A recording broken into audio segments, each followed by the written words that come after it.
The storm came without warning, and the ship had no chance.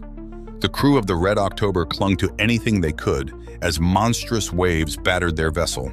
Hours later, when the sun finally broke through the clouds, they were shipwrecked, stranded on the shores of a seemingly deserted island that no map had ever shown. Captain Jack wiped the salt water from his eyes, gazing at the dark, jagged cliffs rising from the jungle beyond the beach. The island was an unsettling sight. Strange, misty tendrils swirled between the trees, and the silence was oppressive. The crew gathered their remaining supplies, but unease clung to them like the salt on their skin.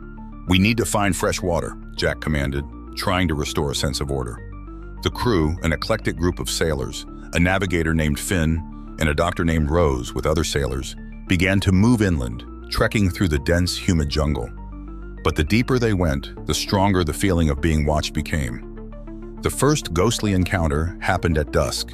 As they reached a clearing surrounded by towering rocks, a cold mist descended from nowhere. A figure appeared, translucent with hollow eyes and ragged clothes, flickering like a broken lantern. It was the ghost of an explorer from another time.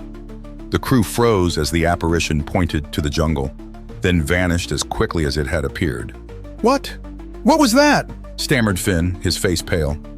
"We're not alone here," Rose murmured, "and I don't think we're the first to be trapped on this island." That night, the crew made camp but found little rest. Strange whispers carried on the wind, and faint lights flickered in the jungle. Rose and Everett sat by the fire, discussing their predicament. The island wasn't just dangerous, it was a prison. The ghosts were the remnants of those who had come before, explorers and sailors who had been drawn to the island's shores, only to be claimed by whatever force controlled it. The next morning, the crew faced another problem. Their supplies were running low. As they ventured further into the jungle to search for food and water, the island's harsh conditions began to take their toll. Razor-sharp thorns and thick vines slowed their progress, and hunger gnawed at their strength. They had the uneasy feeling that the island itself was resisting them, trying to push them back toward the beach. The apparitions became more frequent. They saw ghostly sailors drifting through the trees, heard the echoes of long-forgotten voices calling for help.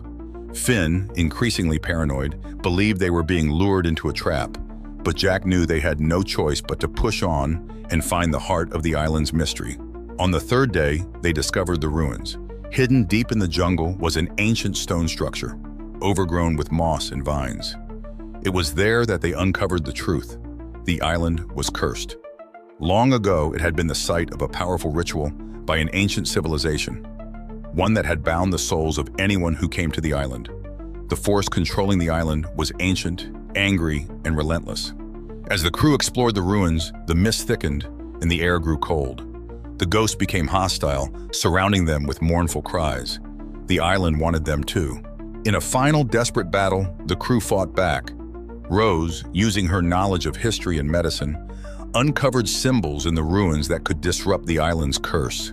As the mist closed in, Captain Jack and Finn defended her from the ghostly apparitions.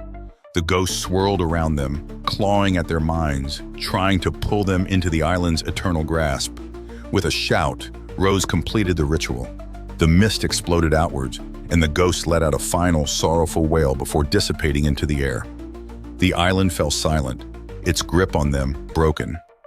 Exhausted but alive, the crew made their way back to the beach. The island had released them, but its dark history lingered in their minds. As they looked out at the horizon, where a rescue ship now appeared in the distance, Captain Jack whispered, "Let's never speak of this place again."